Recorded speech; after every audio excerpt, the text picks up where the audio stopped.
빌립보서 1장 1절부터 8절의 말씀을 보도록 하겠습니다. 빌립보서 1장 1절부터 8절입니다.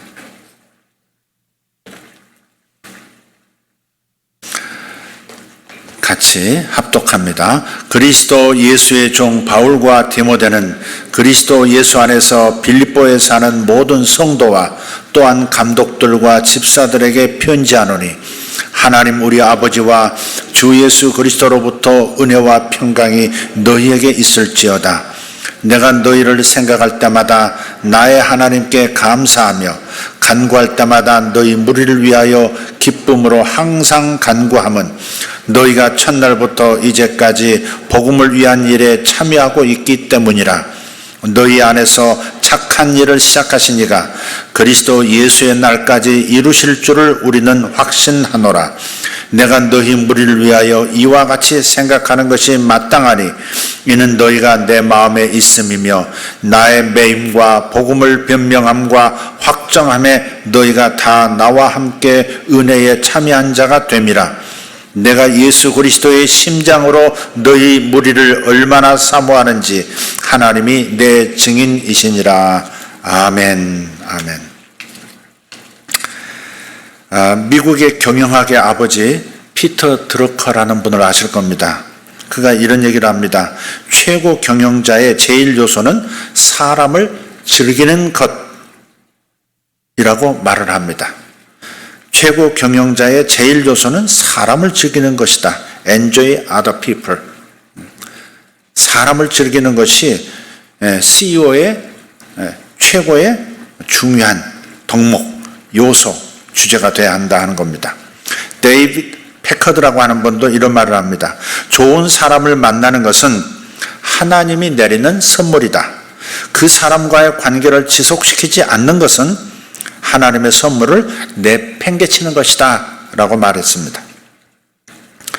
오늘 빌립보서 말씀을 보면 빌립보서 전체 1장부터 끝장까지의 그 말씀을 살펴보면 기쁨이라는 단어, 즐거워하다 혹은 기뻐하라 이런 말이 17번 나옵니다. 아주 짤막한 편지인데 17번이나 joyful이라는 단어를 사용하고 있다는 겁니다.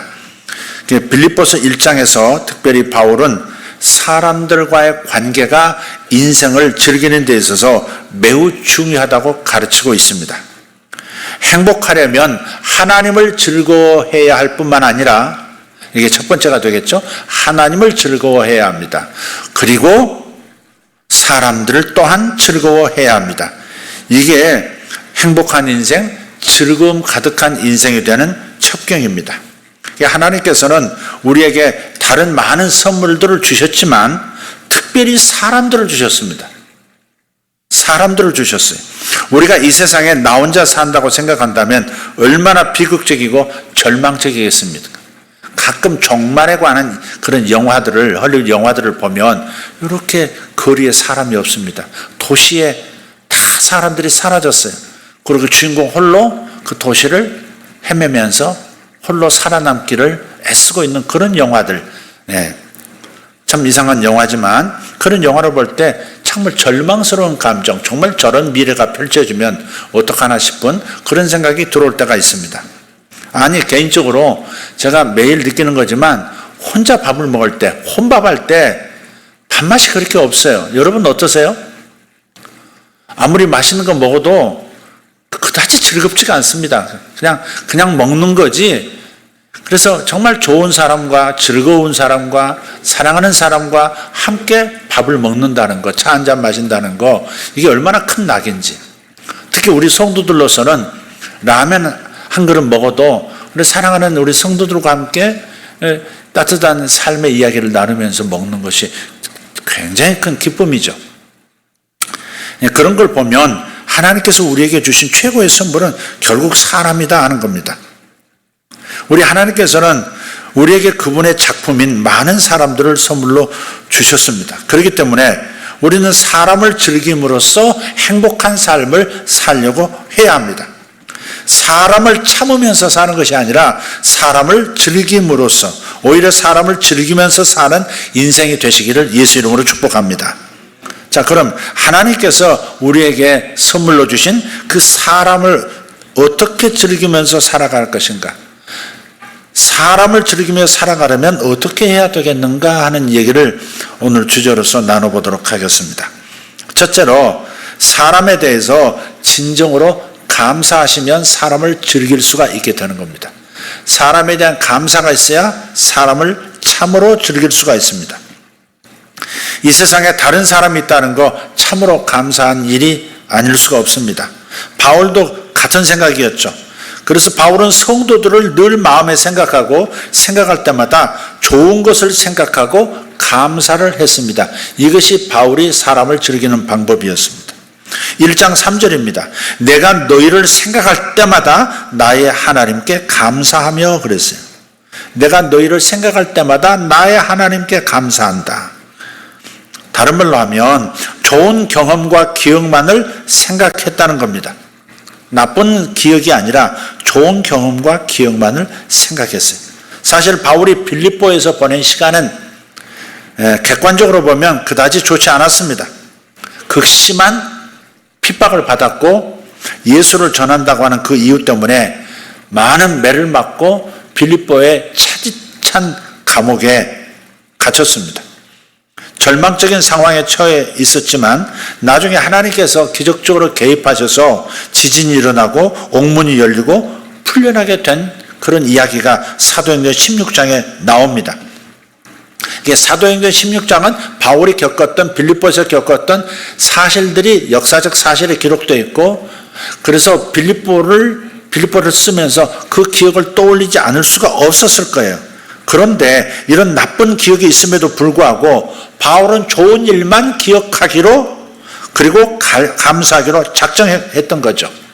고통스럽고 아픈 그 나쁜 기억은 잊어버리고 아름답고 행복한 그 감사한 좋은 기억만을 생각하기로 결심할 때 우리는 사람을 즐기면서 행복한 삶을 살 수 있게 되는 겁니다. 과거에 어떤 사람과 어떤 관계가 있었든 나쁜 생각을 하면서 상처받지 말고 오히려 좋은 것을 생각하고 행복해 하시기를 바랍니다. 사실 어떤 분을 나쁜 사람이라고 생각했어도 막상 그 사람을 만나보면 그 사람에게 좋은 점이 많이 있다는 사실을 발견하게 됩니다. 오늘 기도 속에서도 있었습니다만은 이렇게 세상에 돌아가는 일을 보면서 이렇게 나쁜 감정이 일어날 법한 일이 있음에도 불구하고 그 나쁜 감정이 일어나는 것을 내려놓고 회개하고 오히려 축복해주고 감사하는 그런 기도자가 되기를 원한다는 고백을 하셨어요. 그래서 그 사람 참 안 좋아 이렇게 소문이 난 사람도 며칠 함께 지내보면 좋은 점이 얼마나 많은지 모릅니다. 사람이 보기에 따라서 모두를 바꾸면 나쁜 것을 잠시 잠깐만 내려놓고 장점을 생각하고 좋은 점을 조금만 생각하면 좋음들이 그냥 이렇게 타작이 이렇게 때리듯이 마음에 이렇게 새겨지는 것을 우리는 경험하게 되죠. 그렇기 때문에 우리가 제일 좋은 것만 기억하고 나머지는 잊어버리는 이건 아주 훌륭한 습관이죠. 아주 좋은 습관입니다. 훌륭한 삶의 태도예요. 나쁜 기억은 잊어버리고 제일 좋은 것만 기억하겠다. 영어로 remember the best, forget the rest. 그러니까 제일 좋은 것만 기억하기로 결정하고 나머지는 잊어버린다 하는 결심. 이 의도적인 결심, 이게 필요한 거죠. 사람들의 단점과 약점은 최소화하고 사람들의 장점과 강점은 극대화하셔야 합니다. 그 사람은 좋은데 그러나 이렇게 말하는 것을 조심해야 합니다. 좋은 걸 얘기해요. 그런데 이렇게 붙일 때 이때 조심해야 된다. 우리가 이런 습관이 있다. 결국은 나쁜 얘기하는 그런 습관이 우리에게 자신도 모르게 배어 있을 수 있다. 이 부분 도려내야 한다는 겁니다. 이게 아주 끈질기거든요. 우리 습관 중에. 그래서 사람이 구약 성도들은 이스라엘 사람들은 8일 만에 할례를 했어요. 할례는 이 남자 아이들 생식기 바깥 피부를 이렇게 잘라내는 거죠. 포경을 하는 겁니다. 근데 그게 사람 인체에서 가장 질긴 피부가 바로 그 생식기 피부랍니다. 가장 질긴 피부래요, 그게.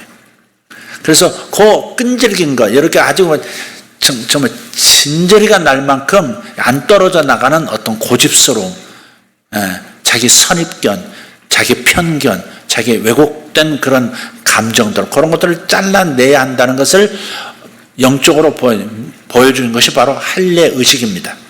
그래서 이런 것들은 잘라내야 하는 거죠. 그래서 긍정보다는 부정을 말하게 하는 단어가 바로 그런데 하는 겁니다. 좋은 것을 얘기하면서 그런데 하면서 나쁜 평가를 덧입히는 겁니다. 다 더하기 곱하기 숫자를 해서 엄청나게 큰 숫자를 만들었어도 앞뒤 괄호치고 앞에 마이너스 하나 붙이면 다 나쁜 게 돼버리는 겁니다. 그러니까 바로 그것이 그 사람 참 좋긴 한데 그런데 그렇지만 요게 아주 악습 중에 악습이다. 이 세상에 미스터 퍼펙트는 없습니다. 완전한 사람 존재하지 않습니다. 그러니까 완벽을 요구하지 말고 한 가지 이상씩 있는 좋은 점을 부각시켜 주어야 합니다. 나를 위해서도 그렇고 그들을 위해서도 그렇습니다. 이웃에 대한 험담을 아주 잘하는 아낙네가 한 분 있었는데 누구에게서든지 단점을 찾아서 먼저 들춰내고 헐뜯곤해서 친구가 동네에 없는 겁니다. 어느 날 이분의 집에 친정 어머니가 모처럼 오셨어요.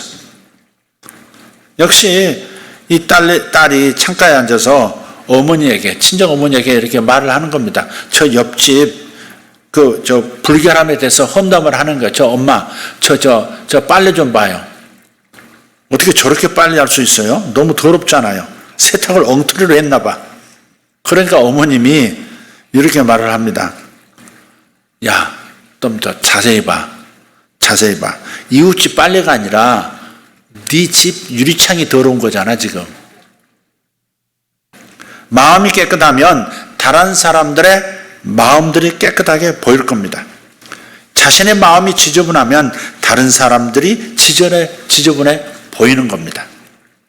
그 안경을 쓰고 있는 거죠. 레위기 19장 16절을 보면 이렇게 말씀합니다. 너는 내 백성 중에 돌아다니며 사람을 비방하지 말며 내 이웃의 피를 흘려 이익을 도모하지 말라. 나는 여호와니라. 되게 한담하는 사람, 비방하는 사람은 돌아다니는 사람입니다. 이 사람, 저 사람을 돌아다니. 시간이 많으면 비방이 많습니다. 그냥 바쁜 것도 괜찮아요. 기도하면서 바쁘고 섬기면서 바쁘고 또 이렇게 일하면서 바쁘고 나는 왜 평생 일해야 되나 그러지 말고 일하면서 바쁜 것도 하나님 앞에 죄 짓지 않는 방법 중에 하나일 수도 있어요. 되게 시간이 남으니까 이게 남의 얘기하는 거거든요. 그래서 너희 백성 중에 특별히 교회에서 내 백성 중에라는 말은 하나님의 공동체 교회에서 그런 거죠. 돌아다니며 사람을 비방하지 말며 내 이웃의 피를 흘려. 그것은 실제로 피를 흘리는 일도 있을 수 있지만 이것은 말로써 피 흘리게 하는, 말로써 상처를 입히는 거죠. 말로써 상처를 입혀서 이익을 도모하지 말라는 겁니다.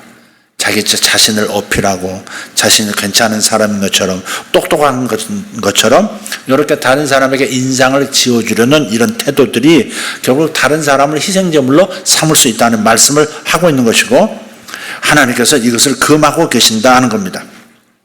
사람들 중에 돌아다니면서 비방하지 말라고 하나님 우리에게 자주 말씀을 하고 계세요. 그런데 우리는 자주 이런 일들을 벌이고 있다는 사실이 아이러니입니다. 하나님께서 우리의 그런 행동들을 싫어하신다고 분명히 말씀하시는 거예요.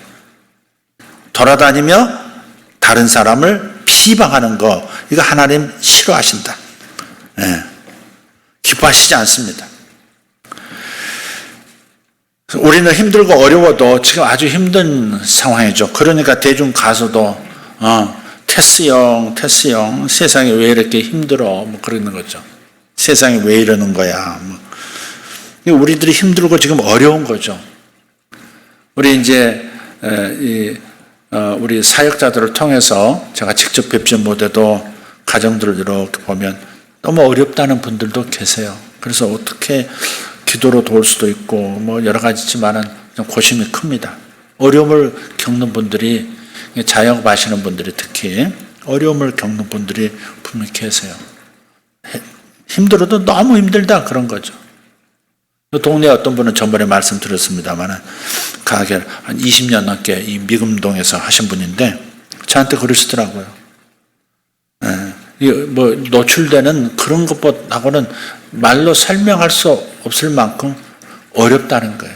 내일 모레 올 10월 달에 문을 닫는다는, 20년 동안 20년 이상 이 미금동에 자리 잡은 분이 이 10월 말이면 여기 가게 문 닫는다고 저한테 그러시더라고요.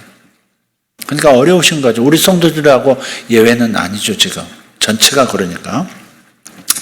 그래서 이런 어려운 때는 더 기도하셔야 합니다. 기도하시면 살 길을 주십니다. 내 땅에 한 평 없어도 룻은 하나님의 인도하심 따라서 남의 땅에서 이삭을 주었지만 하나님께서 뭉치로 시마다 때마다 살 길을 열어주시는 것을 경험했고, 나중에는 그 밭의 주인과 결혼해서 그 밭에 그 토지의 안주인이 되는 것도 우리는 성경에서 읽습니다. 기도하는 자, 하나님을 의지하는 자는 길이 항상 열리는 것을 믿습니다. 어려워도 기도하시면 하나님은 길을 내시는 분, 기적을 만드시는 분, 할렐루야, 약속을 지키시는 분, 그 하나님이 우리 하나님이십니다. 그래서 힘들고 어려워도 남의 피를 흘리면서까지 유익을 구하는 어리석음에 절대 동참하지 말고 모두 하나님의 마음으로 사람을 품어야 할 줄 믿습니다. 또 오늘 말씀에서 사도 바울은 빌립보 교인들의 충성으로 인해서 감사했다고 말씀합니다. 성도가 있음에 감사했고, 빌립보 교회가 설립된 그때부터 충성된 사람들이 지금까지 하나님 나라 확장에 동참한 일에 감사한다고 말씀을 하고 있습니다. 복음의 파트너십이 있었다는 겁니다. 너희가 첫날부터 이제까지, 5절입니다. 너희가 첫날부터 이제까지 복음을 위한 일에 참여하고 있기 때문이라. 그래서 감사한다는 거예요. 우리 성도들이 저와 함께 해주시고 교회와 함께 해주신 거, 하나님과 함께 있는 모습을, 이 공동체와 함께 있는 모습을 끝까지 보여주신 분들이 너무너무 사실 고맙습니다. 너무너무 고맙습니다. 그분들 생각하면 힘이 납니다. 여러분도 함께 해주는 사람으로 인해서 감사하실 수 있기를 바랍니다. 회사의 직원들, 회사의 상사들, 사장님, 이런 분들 다 감사하셔야 합니다. 부모로 인해서 감사하고, 자식으로 인해서 감사하고, 배우자로 인해서 감사하고, 교회로 인해서 감사하고, 이웃으로 인해서 감사하고, 대한민국 국민이어서 감사하고, 아멘. 우리들과 함께하는 사람들에게 감사할 때 우리들의 삶은 더 행복한 삶으로 더 업그레이드가 될 겁니다. 감사 빼버리면 행복하지가 않습니다. 사람을 즐기는 방법은 그 사람을 인하여 그 사람들을 감사하는 겁니다. 그러면 그 가치가 드러나고 그 진가를, 그 에센스를 맛볼 수가 있게 되는 겁니다. 그렇기 때문에 사람을 즐기기 위해서는 단점보다 장점, 나쁜 점보다는 좋은 점을 선택하기로 결심하고 깊이 감사하시기를 예수 이름으로 축복합니다. 라인홀드 니버라고 하는 그 유명한 윤리학의 대가죠. 그 학자의 기도가 있습니다. 하나님, 내가 변화시킬 수 없는 일에 대해서는 그것을 받아들일 수 있는 평정을 주시고, 내 힘으로 고칠 수 있는 일에 대해서는 그것을 고칠 수 있는 용기를 주시며, 그리고 이 두 가지 차이를 깨달아 알 수 있는 지혜를 허락해 주시옵소서. 아멘. 참 도움이 되는 기도문입니다. 내가 변화시킬 수 없는 일에 대해서는 그냥 받아들이고 거기에 적응하는 그러한 평안한 마음을 주실 뿐만 아니라, 또 고칠 수 있다면, 내 역할이 고칠 수 있는 역할이라면 고치는데 용기가 필요하니 그 용기를 주시고, 내가 변화시킬 수 있는 건지 아니면 고칠 수 없는 것인지를 판단할 수 있는, 차이를 깨달아 알 수 있는 지혜를 또 저에게 주십시오. 오늘 어려운 시대를 살고 있는 우리들에게 꼭 필요한 기도라고 생각합니다. 자, 감사가 이 일이 가능하도록 도와주실 거니까 사람을 인해서 감사하시기를 다시 한번 부탁합니다. 두 번째는 사도 바울의 말씀입니다. 사람을 위하여 중보하면 행복해진다. 사람을 즐거워하는 방법 중에 하나가 다른 사람을 위해서 중보 기도해 주는 겁니다. 1장 4절입니다. 같이 읽겠습니다. 간구할 때마다 너희 무리를 위하여 기쁨으로 항상 간구함은 그랬어요. 사람들을 위해서 기쁨으로 바울은 기도합니다. 관계를 개선하는 가장 좋은 길은 상대방을 위한 감사의 기도를 적극적으로 드리는 겁니다. 상대방을 위해서 기도하다 보면 뭔가 그 사람을 이해하게 됩니다. 그 사람을 기도하다 보면 그 사람 편에서 이해가 됩니다. 이해가 되면 그러면 사랑할 힘이 생깁니다. 그래서 기도하는 게 중요한 겁니다. 그러니까 바울 같은 사람이 나를 위해서 기도해 준다면 얼마나 큰 위로가 되겠습니까? 사실은 바울보다 이 세상 모든 존재보다 크신 예수님께서 지금도 하나님 아버지 보좌 우편에서 저와 여러분을 위해서 기도해 주고 계시는 줄 믿습니다. 그분이 기도해 주신다면 우리는 되는 거 아니겠습니까? 할렐루야. 어떤 분의 기도입니다. 어떤 분의 기도신데 이런 겁니다. 누가 나를 위해 조용하고도 뜨겁게 기도를 하나보다 오래 메마르던 시의 샘물에 오늘은 물이 고이는 걸 보면 누군가 나를 위해 먼 데서도 가까이 사랑의 길을 넣어주나 보다 힘들었던 일도 가벼워지고 힘들었던 사람에게도 먼저 미소할 수 있는 넉넉한 마음으로 내가 달라지는 걸 내가 느끼는 걸 보면 공감이 가는 시입니다. 이상하게 내가 힘든 가운데서도 가뿐하고 곤란한 가운데서도 새로운 용기, 새로운 희망을 가질 수 있다면 그것은 누군가가 나를 위해서 기도하고 있기 때문인 겁니다. 가까이 있는 배우자가 기도해 주든 부모가 기도해 주시든 자녀들이 기도하고 있든 아니면 사랑하는 형제자매들이 기도하든 누군가가 나를 위해서 기도하고 있기 때문에 지금 나는 견뎌내고 있고 희망을 가지고 오늘 또 발걸음을 옮기고 있고 어제보다 오늘이 더 이상하게 나은 더 좋은 일이 일어날 것 같은 소망이 생기는 겁니다. 누군가가 기도하고 있는 겁니다. 우리는 그런 기도를 받는 자, 더 나아가서 남을 위해 기도하는 자가 되어야 할 줄 믿습니다. 최고의 전도법 중에 하나가 저는 이거라고 생각해요. 그 고구마 전도법의 그 대가인데 그분 성함이 갑자기 생각 안 납니다만은 그분이 항상 뭐라고 말하냐면 이렇게 물어요. 먼저 이렇게 대화를 이렇게 헤어샵을 가면 제가 예수 믿으면 참 좋습니다. 그렇게 말을 던진대. 그러면 이 사람이 예수를 안 믿는 사람이라면 이렇게 대답도 안 하고 예 감사합니다 이렇게 지나간대요. 근데 그 다음에 만날 때부터 이렇게 말한답니다. 기도하고 있습니다. 이렇게. 자매님을 위해서 기도하고 있습니다. 원장님 위해서 기도하고 있습니다. 그래서 이분이 이제 그렇게 한두 달 만에 한 번씩 이렇게 헤어샵을 가면 저 멀리서 보면 온다 자기들끼리 그분 온다는 게 눈에 보인대요. 그러니까 당신을 위해서 제가 기도하고 있습니다. 그 말이 고마운 겁니다. 그리고요 잘 될 때 이런 생각이 드는 겁니다. 그분이 하나님 앞에 기도해 줘서 내가 잘 됐나 이 생각이 들고 그게 이제 마음을 열고 이 전도가 되는 겁니다. 또 안 좋은 일이 생겼을 때 그분이 나에게 더 기도해 준다는 그 말을 듣고 그분하고 대화하고 싶다 그 마음이 생긴다는 거예요. 그래서 이제 드디어 말을 열기 시작한다는 이런 일을 지금 내가 겪고 있어요. 이렇게 손님에게 얘기한다는 거죠. 기도하겠습니다. 기도하고 있는데 더 기도하겠습니다. 누군가 나를 위해서 기도하고 있다는 것이 얼마나 고마웠고 감동스러운지 몰라요. 그러니까 여러분이 길게 30분씩 그 사람에서 기도 안 해줘도 괜찮아요. 한마디 아무개 주님 도와주세요. 아무개 지금 어렵습니다. 주님 손 붙잡아 주세요. 이렇게만 해도 기도한 겁니다. 하나님 들으셨습니다. 그걸 화살 기도라고 해요. 즉시 짧게 이렇게 쏘는 기도. 화살 기도도 하나님 들으십니다. 그래서 다음에 만날 때 기도하고 있습니다. 그러면 이분에게 감동이 되는 겁니다. 나를 위해서 무슨 신을 섬기든 간에 자신을 위해서 기도해 준다고 그러면요, 정말 고마운 겁니다. 여러분 꼭 한번 사용하시기를 바랍니다.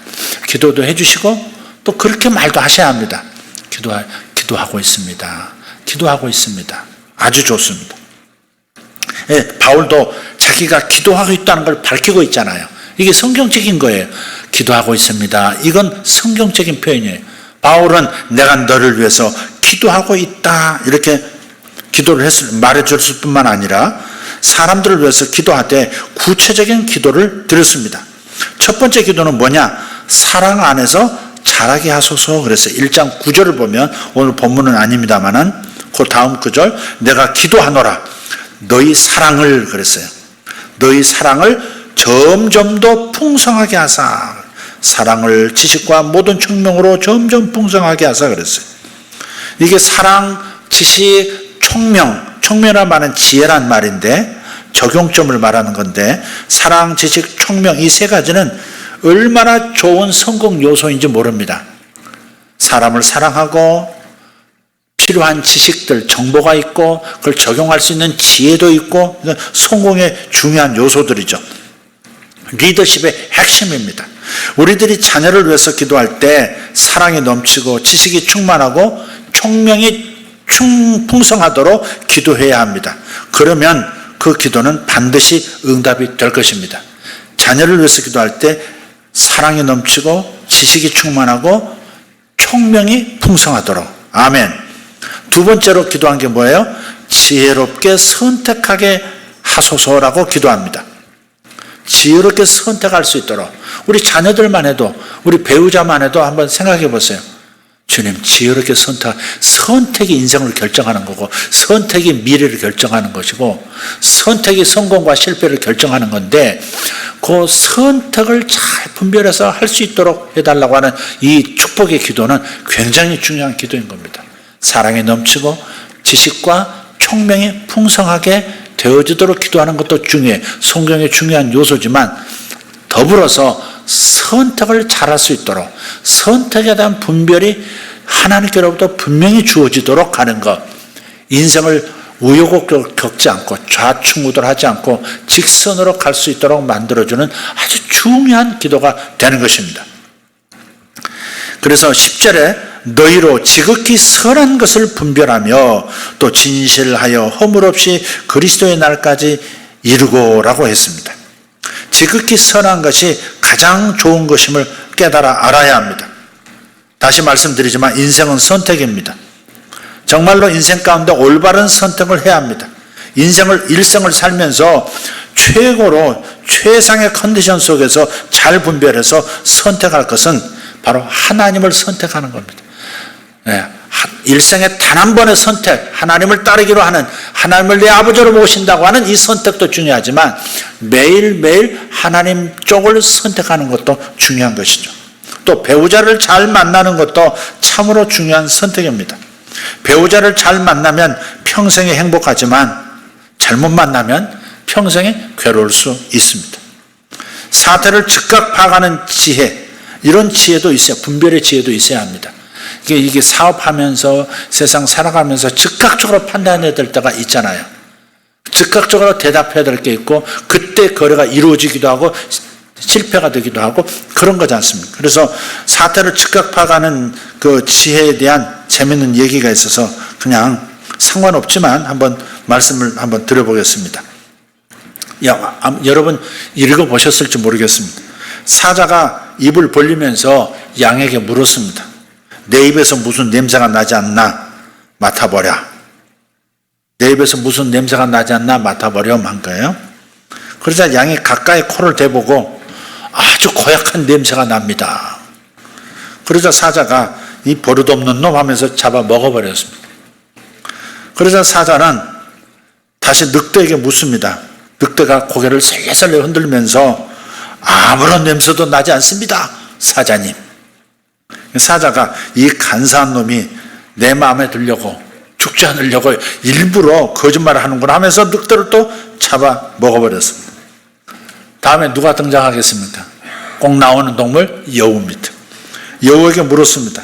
근데 이 똑똑한 여우가 아주 곤란한 표정을 지으면서 사자님, 저는 지금 감기에 걸려서 냄새를 맡을 수가 없습니다. 그래서 세 번째로 바울이 성도를 위해서 기도할 때, 중보 기도할 때 올바른 일을 하게 하소서라고 기도합니다. 빌립보서 1장 11절입니다. 예수 그리스도로 말미암아 의의 열매가 가득하여 하나님의 영광과 찬송이 되기를 원하노라. 이게 기도 내용입니다. 구체적인 기도 내용. 의의 열매가 가득하기를 원한다는 말은 올바른 일을 할 수 있도록 양심에 거리끼지 않고 하나님 보시기에 의롭다 하는 그런 일을 할 수 있는 그런 사람이 되도록 기도해 주는 겁니다. 우리들에게 의의 열매가 풍성해서 하나님의 영광거리가 되게 해달라고 상대방을 위해서 기도할 때 우리는 행복한 인생, 해피라이프를 살 수 있게 되는 겁니다. 지난번 금요일 우리 정만우 장로님께서 말씀을 전해주실 때 내용도 간결하게 참 은혜가 됐습니다만 그 간증에 임팩트가 있었습니다. 저도 그 간증을 그 전에 한번 전달한 적이 있는 것 같은데 또 이렇게 사업가가 또 전달하시니까 또 더 이렇게 은혜가 더 이렇게 다가오는 것 같아요. 그 동태를 머리에 이고서 동네 다니면서 그 이렇게 동태 사세요 이렇게 파시는 그 아줌마 평생 생생 비린내 맡으면서 마음속에 뜨거운 불이 하나 있었는데 그 불씨를 안 꺼뜨리고 그 오랜 시간 동안 기도했던 기도 제목 단순하게 성공하게 도와주세요, 부자 되게 도와주세요 이렇게 기도한 게 아니고 하나님 내 인생에 비록 동태장사로 이렇게 세월을 보내고 있지만 주님 저에게 기회를 주셔서 반듯한 주님을 예배하는 성전 하나 봉헌하고 가게 해주세요. 동태장사가 반듯한 가게가 있는 것도 아니고 머리에 이고 시골 마을 도시 골목들 다니면서 동태 사시라고 하는 그런 장사하는 분이 이렇게 자기 집도 아니고 큰 성전을 짓는다는 것이 그런 기도한다는 것이 너무 거리가 있는 기도 같아 보이지만 하나님은 우리의 그 기도를 들으시는 거죠. 그리고 그 기도가 중심이 잡힌 거 아니겠습니까? 하나님을 첫째 사랑하고 그리고 하나님을 사랑하는 수많은 사람들이 예배하는 예배당을 짓고 싶다 하는 그 간절한 소망, 하나님의 마음에 기쁘심이 됐을까요? 불편함이 되셨을까요? 당연히 기쁨이 되셨겠죠. 그리고 그분의 때를 준비시키셨겠죠. 오랜 세월 계속해서 기도는 하는데 돈은 모이지도 않고 아예 땅 살 돈 아니 엄두도 못 내는 그런 삶을 계속 이어나가다가 어느 날 어떤 동네 할머니가 이렇게 딜을 하는 겁니다. 내 주머니에 있는 동전들 다 줄 테니까 그 동태 한 상자 나한테 다 줘. 동태 한 상자 나한테 줘. 내 주머니 오랫동안 모아뒀던 동전 넣어줄게. 지폐도 아니고 오랫동안 모아뒀던 동전인데 동전이라면 뭐 가치가 있겠어요. 근데 이분이 감동이 된 거죠. 그러니까 오랫동안 중심 있는 기도를 한 선한 기도를 놓치지 않은 분들은 이렇게 기회가 왔을 때 그 하나님의 감동을 놓치질 않아요. 하나님 앞에 하나님 중심이지 않습니까, 이분이. 그러니까 그랬는데 그분이 그 할머니가 준 그 동전을 받아들고 그냥 집에 와서 꾸러미를 열어보니까 세상에 이상한 동전 같지 않은 동전이 나오는데 그게 어마어마한 가치를 가졌던 돈이었지 않습니까? 여러분 금요일 설교 다시 한번 들어보셨으면 좋겠습니다. 제가 다시 반복하지는 않겠습니다. 바로 이런 기도, 올바른 일을 하는 그러한 사람이 되도록 특별히 하나님과 관계에서 올바른 소원을 아뢰는 하나님이 기뻐하시는 일을 기도하는 사람이 되게 해달라고 기도해 주는 것 참 아름다운 것이죠. 그게 나중에 그분이 결국은 수천억 대의 부자가 된 그 동전 하나를 통해서 수천억 대 부자로 발전을 하지 않습니까? 그러니까 중요한 중심 잡힌 기도를 하는 분, 하나님 사랑에 이웃 때문에 부유하기를 원하는 사람. 우리는 그렇게 말합니다. 부유하게 하시면 주의를 할 겁니다 라고 말하는 사람은 많아요. 네. 하나님 주시면 부의 이동을 주시면 하나님을 일하겠습니다. 이런 사람은 많아. 그 진심 맞습니다. 그러나 진짜 지혜로운 기도는 정말 하나님께서 기뻐하실 기도를 위해서 바로 그 일을 위해서 제가 부를 구하는 그러한 기도인 것이죠. 무게가 다른 겁니다. 바울이 기도해 준 내용 네 번째는 뭐냐면 궁극적으로 승리하게 하소서라고 기도한 겁니다. 합력해서 선을 이루어 달라고 기도해야 합니다. 망하는 것 같지만 능할 것이고 패하는 것 같지만 승리하게 해 주시옵소서라고 기도하시기를 축복합니다. 12절입니다. 형제들아 내가 당한 일이 도리어 복음 전파의 진전이 된 줄을 너희가 알기를 원하노라. 나쁜 일 같은데 결국은 좋은 일이 되고 좋은 일이 더 좋은 일이 되어지는 역사가 있었다 하는 겁니다. 그런 일이 빌립보 교인들에게도 일어나기를 바라는 것입니다. 여러분에게도 이런 일들이 매일매일 일어나기를 예수 이름으로 축복합니다. 결국 합력해서 더 좋은 일로 바꿔지는 역사가 우리 모든 성도에게 있기를 예수 이름으로 축원합니다. 기도에 대한 좋은 예화가 하나 있습니다. 엄마, 기도는 어떻게 해요? 그렇게 자식이 어린 아이가 물으니까 지혜로운 엄마가 이렇게 5손가락을 이렇게 보여주면서 손가락을 꼽으면서 기도하는 거야 이렇게 알려준 거예요. 아이들은 도구가 필요하거든요. 사실 어른도 도구가 필요합니다. 우리가 복잡하기 때문에 간단한 습관도 필요한 거죠. 엄지손가락은 뭐냐면 엄지손가락은 심장하고 가장 가까운 손가락이야. 그러니까 너에게 가장 가까운 사람 있지? 누구야? 아빠, 엄마, 뭐 언니 뭐 있지? 가장 가까운 사람들을 위해서 기도하는 거야. 가족이라든지 친구라든지 가까운 이웃이라든지 사랑하는 사람들을 위해서 뜨거운 심장으로 기도하는 것. 이게 엄지손가락입니다. 이 두 번째 집게손가락은 무엇을 가리킬 때 쓰는 손가락이죠. 그래서 미래의 방향을 위해서 하는 기도입니다. 다시 말해서 미래의 방향을 결정하는 사람들, 리더들을 위해서 하는 기도가 두 번째입니다. 그래서 교회 리더, 나라의 리더, 무엇보다 가정의 리더, 그런 방향 결정자들을 위해서 기도하는 손가락. 세 번째는 가장 긴 장지인데 이것은 구원받지 못한 죄인들에게 가장 가까이 다가가는 것을 상징합니다. 그래서 잃어버린 영혼들, 구원받아야 할 사람들, 아직 죄인 상태에 있는 세상의 죄인들을 위해서 기도하는 것입니다. 그 다음에 네 번째, 약지. 반지 끼는 손가락이죠. 근데 사실 이게 가장 약한 손가락입니다. 힘을 한번 보세요. 가장 약한 느낌을 줍니다, 이게. 그래서 이 손가락은 가난하고 소외된 사람들, 또 장애우들, 불우한 그 노인들, 외로운 노인들, 또 우리 집에서 제일 약한 사람, 막내 동생이라든지 어린 아이들을 위한 기도, 교회에서 가장 약한 사람, 우리 친지 중에 가장 약한 사람, 그런 사람을 위해서, 내가 사는 동네 가장 약한 사람을 위해서, 마음이 가는 사람들 있잖아요.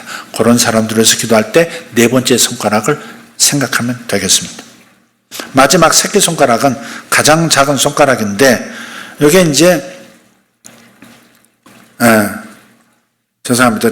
조금 제가 네 번째 손가락은 가장 약한 사람들이라고 그러죠. 병들어 있거나 슬픈 일을 당해서 힘을 잃고 급한 중보기도가 필요한 사람들을 위한 기도고, 이 새끼손가락이 가장 약한 자니까 아까 말씀드렸던 외롭게 사는 분들, 또 혹은 또 막내, 또 교회에서 어려운 분들, 이런 분들에서 기도하시면 되는 겁니다. 그래서 손가락을 바라보면서 하는 기도가 우리의 기도를 돕는다는 겁니다.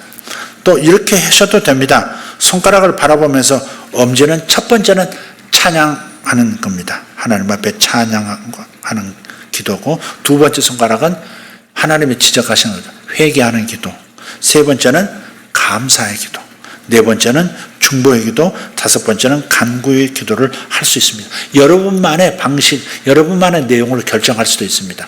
내가 이렇게 첫 번째를 할 때는 내가 뭘 기도할 거야? 두 번째 뭘 기도할 거야? 정하시면 좋습니다. 정하시면 이게 전철 안에서도 길을 갈 때도 이렇게 손가락을 꼽으면 자동적으로 기도가 나올 수 있습니다. 그래서 이 기도의 폭을 넓혀보는 것도 지혜라고 믿습니다. 자, 사도 바울이 사람들을 즐겼던, 사람들을 통해서 행복을 경험할 수 있었던 구체적인 방법 세 번째는 사람을 끝까지 믿어주라는 겁니다. 사람을 믿어주는 겁니다. 이게 참 중요해요. 그러면 행복해집니다. 6절에 이렇게 말씀하죠. 같이 읽겠습니다. 너희 안에서 착한 일을 시작하신 이가 그리스도 예수의 날까지 이루실 줄을 우리는 확신하노라. 아멘. 하나님은 모든 것을 시작하시는 분일 뿐만 아니라 끝을 내시는 분입니다. 사람은 끝을 못 낼 때가 많아요. 그러나 하나님은 끝을 내시는 분입니다. 아멘. 그 사람 안에서 행하시는 하나님은 믿을 수가 있는 겁니다. 나도 못 믿고 사람도 못 믿을 수 있지만, 그러나 그 안에서 행하시는 하나님 안에서 믿을 수 있는 겁니다. 내가 당신을 믿을 수 없을지라도 당신 안에 있는 주님을 내가 믿기 때문에 나는 당신을 믿을 수 있습니다 라고 고백할 때 아름다운 관계가 형성이 되는 겁니다. 응답이 좀 지체가 될지라도 하나님께서는 지체하시는 이유가 있으실 겁니다. 내 자식을 위한 기도가 이렇게 오래됐는데 내 자식의 길이 왜 이럽니까? 이럴 게 아니라 그것도 이유가 있다. 이유가 있으실 것이다 라고 생각하라는 겁니다. 하나님께서는 인간이 타락한 그때부터 무려 4,000년을 기다렸다가 인류를 다시 회복시킬 당신의 아들을 보내셨다는 것을 기억해야 합니다. 우리들 기도가 무의미해 보이고 자꾸 응답이 지연될 때 이렇게 생각하면 아마 2배로 축복하시려고 이렇게 더디 기다리시나 보다. 2배로, 내가 구하는 것보다 2배를 주시려고 그러시나 보다. 아멘. 이렇게 생각하고 끝까지 신뢰하고 믿고 또 기대하면 기적이 일어날 겁니다. 거저 오는 것은 사실 없습니다. 영적인 세계도 마찬가지입니다. 은혜는 거저 주시는 것이긴 하지만 그러나 가치 없게 오지는 않아요. 그래서 그릇을 만드는 게 중요하기 때문에 하나님께서 더 많이 담으시려고 나라는 그릇을 더 많이 주시려고 더 많이 받을 수 있는 나라는 그릇을 좀 이렇게 확장시키는 이 연단을 주시는가 보다 이렇게 생각하는 것이 참이요. 그리고 거기에서 평안이 오는 겁니다. 그리고 실제로 제 인생을 돌아봐도, 여러분의 인생을 돌아보셔도 아하, 하나님께서 나를 이렇게 하시려고 나를 그렇게 단련시키셨구나 하는 것을 경험적으로 얘기할 부분들이 분명히 있으실 거예요. 맞습니다. 그게 맞습니다. 하나님께서 더 큰 것을 주시기 위해서 나를 그것을 받을 수 있는 그릇으로 하나님께서 만들어가고 계신다. 단번해졌으면 얼마나 좋겠습니까? 일사천리면 얼마나 좋겠습니까? 네? 옛날에 장로님 차번호로 보니까 빨리 8289 치더라고. 8289. 아마 누가 장로님이 그 번호를 선택하실 분은 아니세요. 그냥 누군가 밑에 분이 이제 장로님 차를 이렇게 번호를 정하면서 아마 그러셨던, 맞죠? 8289 번호이실 때가 있었어요. 빨리 팔자 이 말이지. 사과 빨리 팔아야지. 제조업자가. 그죠? 빨리 팔고. 그렇지만 다 그렇게 일사천리로 됐으면 얼마나 좋겠습니까만은, 그러나 하나님은 우리의 일이 잘 되는 것 자체보다도 우리가 얼마나 큰 사람이 되고 얼마나 예수 닮은 사람이 되느냐에 더 관심이 있으시다. 네, 복을 잠깐 받는 것으로 끝나는 것이 아니라, 일회성이 아니라 복의 사람이 되는 것에 더 관심이 있으시다. 복의 통로, 복의 그릇, 복의 근원이 되도록 만들어지는 것이 하나님의 목표입니다. 그러니까 내가 기다려야 하는 그런 시간들이 많은 까닭이 거기에 있는 것이죠. 그러니 하나님께서 내가 2배로 혹은 7배로 축복해 주시려고 그러시나 보다 라고 생각하는 지혜가 있기를 바랍니다. 궁극적으로는 우리가 예수님처럼 될 존재입니다. 성경에 나와 있습니다. 아들의 형상을 본받게 하려고 그랬어요. 아들과 똑같은 키가, 하나님의 아들이신 예수님과 똑같은 수준의 성품, 똑같은 수준의 능력자가 되기를 하나님 아버지는 목표로 하고 계시는 거예요. 그래서 궁극적으로는 우리가 주님처럼 될 존재이라는 것을 기억해야 합니다. 지금 보기에는 내가 나를 봐도 한심하지만 우리는 예수 그리스도로 말미암아서 구원을 받아 하나님의 모양과 형상으로 다시 회복을 받게 될 존재들입니다. 그렇기 때문에 우리 가운데 완전한 사람은 존재하지 않습니다. 지금은 완전하지 않지만 성장하고 발전해서 결국은 하나님의 온전한 형성과 모습으로 회복될 것으로 믿어야 하는 겁니다. 나에 대해서도 믿고 상대에 대해서도 믿는 겁니다. 그 안에 계신 주님이 시작하셨고 완성시키실 것이기 때문에 하나님을 믿는 믿음 안에서 그 사람이 완성될 것을 바라보고 믿어줘야 한다 하는 겁니다. 믿어주면 편안해집니다. 믿어주면 평안이 찾아오고 아름다운 관계가 이어지게 되어 있습니다. 그 과정을 인내심을 가지고 지켜보셔야 합니다. 사람은 미완성이지만 하나님은 항상 완성하시는 분, 사람을 믿지 못해도 그 안에 계신 하나님 보고 믿으시기를 다시 한번 부탁합니다. 앞서 말했듯이 궁극적으로는 우리가 주님처럼 될 겁니다. 진짜 주님처럼 될 겁니다.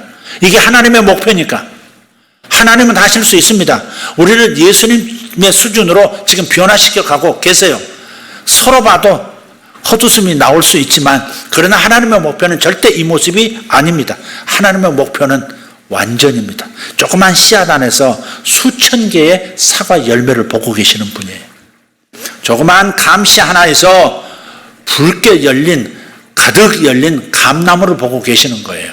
그렇기 때문에 우리도 그렇게 볼 수 있어야 합니다. 감하면 여러분 떠오르는 게 뭡니까? 파랗고 작고 떫은 감이 떠오르십니까? 아니면 붉은 홍시가 생각나십니까? 감 잡아보세요. 그죠? 땡감, 옛날 우리 어렸을 때 막 바람에 막 일찍 떨어지는 땡감들이 있었습니다. 파랗고 조그만 것들. 그것도 놓치기 아까워가지고 그걸 물에다 담궈 넣기도 하고 소금 속에 넣기도 하고요. 그걸 이렇게 보리쌀 안에도 넣어가지고요. 말랑말랑해지고 달달해지면 그것도 먹었거든요. 그래도 떴습니다. 맛 별로 없습니다. 그렇지만 우리가 감하면 완성된 모습을 생각하지 절대 과정에 있는 감을 생각하지 않습니다. 그처럼 우리가 사람을 생각할 때도 아이고 환심 리스트 뭐 이렇게 이런 생각에 감정이 떠올라도 우리는 빨리 그리스도 의식으로 바꿔야 해요. 내 안에 계신 하나님 눈으로 바꿔야 합니다. 완성된 붉은 홍시처럼 완성된 모습을 바라보고 그러면 평안해지고 그러면 기다려지고 그러면 이해가 되고 그러면 참아줄 수가 있고 그러면 행복해지는 겁니다. 네. 그래서 사람을 즐기기 위해서는 그들의 성장을 참을성 있게 지켜보아야 한다. 부부끼리도 마찬가지 성장하도록 돕고 격려하십시오. 완전한 사람 절대 존재하지 않습니다. 제 아내에게 물어보십시오. 100번 1000번 물어도 완전하고는 거리가 상당히 떨어진 남자라고 얘기해 줄 겁니다. 그렇지만 그러나 저들의 마음 안에는 배우자에 대한 마음, 자녀에 대한 마음, 형제에 대한 마음은 뭐가 있어요? 완성된 감처럼 하나님이 완성시킬 사람에 대한 희망과 소망과 기대가 있는 겁니다. 성장하고 발전하는 사람만 있을 뿐입니다. 완벽한 사람은 없지만 성장하고 계속 발전해가는 하나님께서 발전시키는 사람만 있다. 우리는 하나님의 자녀가 되는 존재입니다. 요한복음 1장 12절에 영접하는 자 곧 그 이름을 믿는 자들에게는 하나님의 자녀가 되는 권세를 주셨으니 라고 했습니다. 지금 모두 다 불완전하지만 나중에는 우리 모두 완전해질 겁니다. 믿습니까? 예, 확신하고 믿으시면 됩니다. 믿음이란 뭐냐?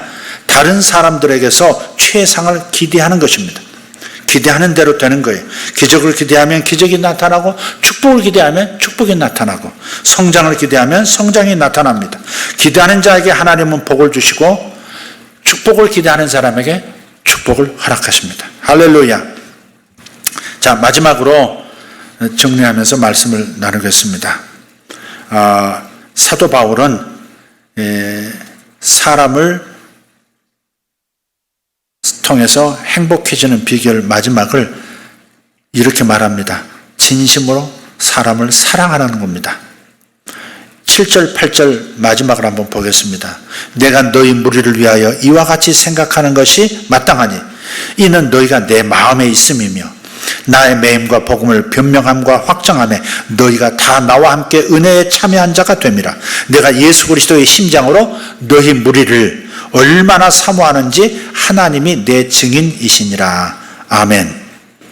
머리가 아닌 마음과 심장으로 사랑해야 즐기게 된다는 말입니다. 부부끼리도 머리로 사랑하지 말고 심장으로 사랑해야 합니다. 세계 많은 사람들에게 사랑과 존경을 받았던 루즈벨트 대통령, 미국의 루즈벨트 대통령. 부인이 엘리나 루즈벨트 여사인데 20살 때 루즈벨트를 만났습니다. 루즈벨트는 그때 패기가 있었고 아주 건강하고 장래성이 있는 젊은이였었는데 그런 뜻하지 않게 심각한 관절염에 걸려서 불행하게도 쇠붙이로 다리를 고정시키고 휠체어를 타고 다니는 그런 남자가 됐어요. 어느 날 루즈벨트가 자기 자신의 모습이 너무 초라하게 느껴지고 그 아내한테 미안하고 그러니까 엘리나 여사에게 물었답니다. 내가 지금 장애인이 되었는데 그래도 당신은 나를 사랑하냐고. 한번 지금 여러분 마음속으로 한번 생각해 보세요. 그래도 사랑할 수 있겠냐고. 나를 사랑하냐고 그랬더니 나는 당신의 건강한 부분만 사랑하는 게 아니라 당신의 다리도 사랑하고 당신의 인격도 사랑하고 당신의 삶 전체를 사랑한다고 그렇게 말을 해준 거예요. 결국에 루즈벨트가 1932년 장애인으로서 미국의 대통령에 당선돼서 4선 대통령이 됐습니다. 4번 대통령을 한 겁니다. 결정적으로 미국 대공황 시절에 나라가 망하기 일보 직전에 루즈벨트가 나타나서 미국을 살렸습니다. 그리고 2차 세계대전을 역전을 시켜서 승전국이 됐고 세계를 자유케 만들었던 대통령이 됐습니다.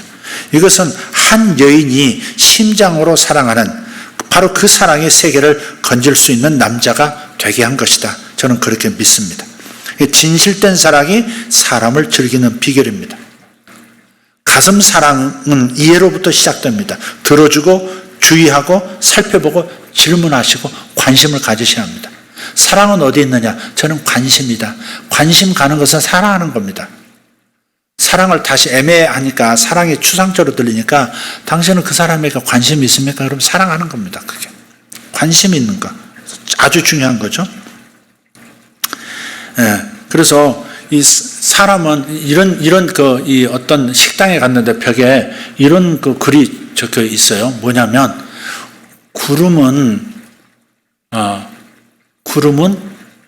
바람 없이는 움직이지 않듯.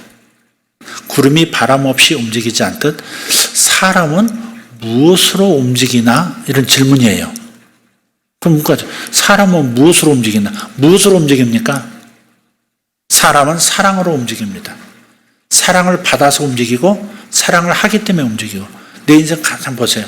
사랑하기 때문에 여러분 그렇게 아침부터 저녁까지 일하고 계세요. 여러분 사랑하니까 지금 여러분 그렇게 기도하고 하나님을 의지하고 있는 거죠. 또 누군가로부터 사랑받을 때 움직여지고요. 곁에 있는 사람의 사랑을 받고 또 멀리 있는 사람들의 사랑에 찬 격려를 받고 또 움직여지고 그러는 겁니다. 그러니까 사랑이 사람을 움직이고 구름은 바람이 움직이지만 사람은 사랑이 움직이는 겁니다. 그래서 우리가 사랑과 인정받기를 본능적으로 원하기 때문에 그래서 자신이 아무리 별볼일 없어도 별볼일 없어 보여도 남편으로서 존중받기를 원하는 마음이 모든 남편들에게 있습니다. 웬만한 사랑도 모자라서 모성애적 사랑도 그러니까 그 오래전에 어머니한테 받았던 그 따스했던 사랑 어머니만 줄 수 있었던 그 사랑을 아내로부터 받기를 원한다는 겁니다.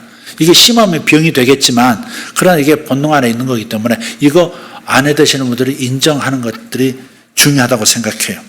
다행히 아내가 남편에게 그러한 모성애적 사랑을 부어주면 남편은 얌전해지지만 그렇지 못했거나 자신의 원하는 만큼 채워지지 않으면 그런 괜한 투정을 부리게 됩니다. 애가 되는 겁니다. 여러분 아시죠? 남편들 가끔 애가 되는 거. 뭔가 이렇게 채워지지 않으면 모성애적 사랑을 받는다고 생각 안 되면 괜히 사춘기 소년이 돼버리는 겁니다. 이게 어떤 분이 젊은 부부가 결혼을 했는데 이 축복해주는 신앙 리더가 그렇게 축복을 하는 겁니다. 10아들을 주시옵소서 그러더니 한마디 더 붙이더래요. 남편을 아들로서 그렇게 기를 마음을 아내에게 주시옵소서 그러더래요. 이게 무슨 기도야. 아들을 10이나 낳는 것도 황당하지만 그게 11번째 아들 남편을 아들로 여기게 해달라고 하는 블레싱을 하더니 이게 무슨 소리야. 근데 이게 일리가 있는 말이라고요. 그래서 그런 말 하잖아요. 남자는 여자 하기 나름이라고. 아내가 채워주지 않으면요, 이 남편은 거리에 불황아, 좌충우돌하는 사춘기 소년이 될 것이 분명합니다. 그 반대도 사실 마찬가지. 아내도 따뜻한 자애로웠던 안아주는 그 아버지를 부성애적 사랑을 요구하고 있거든요. 남편도 그렇게 해야 되겠죠. 어쨌든 진실된 사랑이 사람을 즐기는 비결이다. 집중된 사랑은 원수까지 사랑을 느끼게 한다 하는 겁니다. 그래서 사도 바울이 마지막으로 말합니다. 소망이 우리를 부끄럽게 하지 아니하면 우리에게 주신 성령으로 말미암아 하나님의 사랑이 우리 마음에 부음받음이라 로마서 5장의 말씀입니다. 내 힘으로 안 되는 것, 그것을 성령의 능력으로 사랑할 수 있는 힘을 주시는 하나님을 만나야 합니다. 이건 내 힘으로 안 됩니다. 하나님 만나서 하나님하고 이렇게 기도할 때 사랑하는 마음을 주시고 이해하는 마음도 주시고, 그래 내가 좀 받아줄 걸, 그 생각이 또 들어오고, 내가 방정이지 입이, 뭐 이런 생각이 들어오고, 그래서 다시 화해의 마음이 일어나고 사랑하는 마음이 또 일어나고, 그러니까 결국 하나님에게서 모든 것이 오는 겁니다. 그러니까 여러분 서로 사랑하되 하나님의 사랑을 만끽하면서, 그러면서 사람을 사랑함으로써 행복해지는 저와 여러분 되시기를 바랍니다.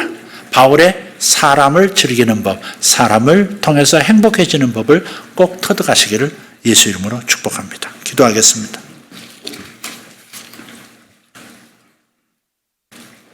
하나님,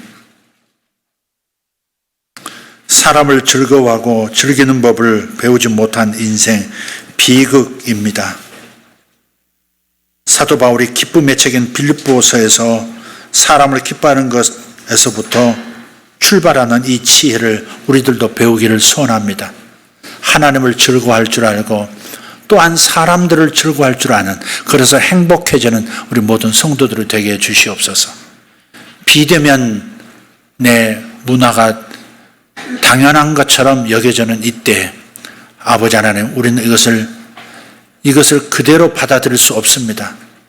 그대로 받아들일 수 없어. 어둠을 그대로 받아들일 수 없습니다. 아버지 하나님, 사람을 사랑하고 사람을 통해서 사람을 즐겨함으로써 행복해지는, 서로 행복해지는 이 축복을 우리는 빼앗길 수 없습니다. 이 자유를 우리는 뺏길 수 없습니다. 전염병이 한편에는 조심스럽지만은 우리가 조심만 한다면 두려워할 이유가 없는, 충분히 다스릴 수 있는 병인 것도 증명되고 있습니다. 주여, 우리에게 담대함과 자유함을 동시에 주시옵소서. 아버지, 삼가는 마음과 함께 담대함과 자유를 그리워하는 마음으로 어둠을 순순히 받아들이지 않는 용기를 주시기를 원합니다. 감사합니다. 주님 감사합니다. 사람을 감사하고 사람을 위해서 중보기도 하고 사람을 끝까지 믿어줌으로써 행복을 누리고 사람을 사랑함으로써 즐길 수 있는 우리가 되어지기를 성령님 역사해 주시기를 간절히 원합니다. 예수님의 이름으로 기도합니다. 아멘. 이 시간 함께 잠깐 기도했으면 좋겠는 1, 2분 동안만 여러분의 목소리를 기도하십시다. 여러분의 가까운 사람부터 여러분의 회사의 동료들, 직원들 한 분 한 분 이렇게 생각하시면서, 주님, 하나님께서 완성시키실 사람이, 구원시켜 완성시킬 사람이 저 사람입니다. 주님, 내 관점을 바꿔주십시오. 이해하고 공감하고 사랑할 수 있는 눈을 열어주십시오. 오늘 이 시간 그렇게 한번 기도했으면 좋겠습니다. 특별히 가족을 위해서 사랑으로 반응할 수 있는 축복을 달라고 기도할 수 있기를 바랍니다. 기도하겠습니다. 주님 감사합니다. 우리에게 하나님 이 마음을 주셔서 감사합니다. 사람을 즐길 줄 아는 사람이 행복하다고 말씀하셨습니다. 사람을 즐길 줄 아는 사람이 행복하단다. 사람을 즐길 줄 아는 사람이 행복하다. 주여, 바울처럼 기도함으로 즐기고 감사함으로 즐기고 믿어줌으로 즐기고 사랑함으로 즐기는 우리 모두가 되어지기를 원합니다. 하나님, 가정에서 우리 사랑하는 아내, 사랑하는 하나님 남편, 사랑하는 자녀들, 부모님들, 주님, 이 사랑을 인하여 감사합니다. 끝까지 사랑하고 끝까지 믿어주고 아버지 완성된 모습을 미리 바라보며 행복해 할 수 있는 우리 모두가 되어지기를 원합니다. 주여 감사합니다. 오늘 말씀이 능력이 되게 하여 주시옵소서. 성령님, 오늘 들려진 말씀이 능력이 되게 하여 주옵소서. 현실이 되게 하여 주시옵소서. 저들에게 사람을 즐기는 능력이 임하게 하여 주시옵소서. 사람을 즐기는 능력이 임할지어다. 사람을 즐기는 능력이 임할지어다. 주님 감사합니다. 주님 감사합니다. 예수님 감사합니다. 주님 감사합니다. 주님 감사합니다. 예수님의 이름으로 기도하옵나이다. 아멘.